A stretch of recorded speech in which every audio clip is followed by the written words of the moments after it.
জাগাত খায় জাগাত ব্রেক। আমি আগে শুনতাম ইন্দুরের ওষুধের এটি পুরো মুখস্থ করছিলাম, আমি একবারে পুরাটা শিখছিলাম। আমি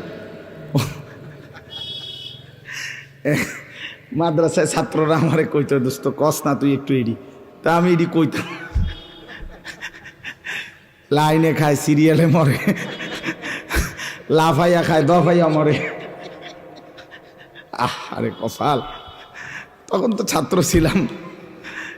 আসলে ওই ছোটবেলাতেও এটা মানুষের একটা বিষয় আসলে, যে যেটা আল্লাহ তাআলার দয়ায় আল্লাহ তাকে যেদিকে নিবে তার ভিতরে ছোট থাকতে একটা মেজাজ থাকে। এটা আমি ছোটবেলাতেই যখনই বাজারে যাইতাম, ক্যাম্বাসাররা ওই ওষুধ বেচে যে এইডি শুনতাম শুধু, আমি অন্য কিছুই চাইতাম না কোনো সময়। আমার বোন জামাই, আমার আত্মীয় স্বজন অনেকেই আমার ওইখান থেকে খুঁজে আনতো, মানে আমার বাজারে গেলে টোয়াই ফাইতো ওইখানে, আমি ওই শুধু এটি খেয়াল করতাম হাতে কি কয়, এইগুলা কইতাম বাসায়, পুরা মুখস্থ কইতাম আর কি। এই যে ওষুধটা 60টা কাজ করে, হ্যাঁ আমাদের এই ফাইলটা আপনারা গান শোনেন, ফাঁকি দিয়ে একটু খেয়াল করেন যে ওষুধটা 60টা কাজ করে, এইডি কইতাম, মানে শিখতাম আর। ওই যে বলার একটা কি ছিল, তখনই স্পৃহা ছিল, মানসিকতা ছিল আর কি। তখন একেবারে ডাইরেক্ট ধান ক্ষেতের সামনে দাঁড়াইয়া, একদম খোলা ক্ষেতের মধ্যে দাঁড়ায় আমি অসংখ্য বক্তৃতা দিছি, আলহামদুলিল্লাহ। ধান ক্ষেত উড়ে এলাইছি কইয়া, কি শ্রোতামতা।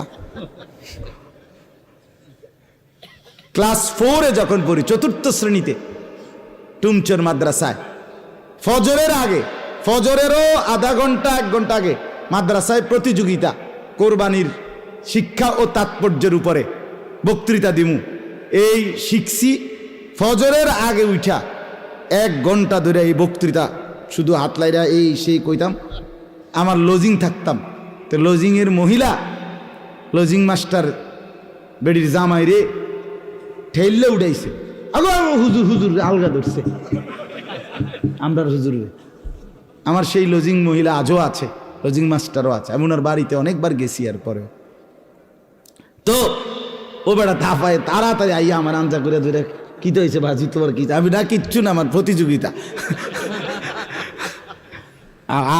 আলগাও ধরছে না, আমি আসি, অসুবিধা আমি হঠাৎ তাই না, আমার প্রতিযোগিতা আমি আসব, আমি হ্যাঁ আমারটা আমারে করতে দেন। যাই হোক, এটা এখন মনে হইলো বললাম।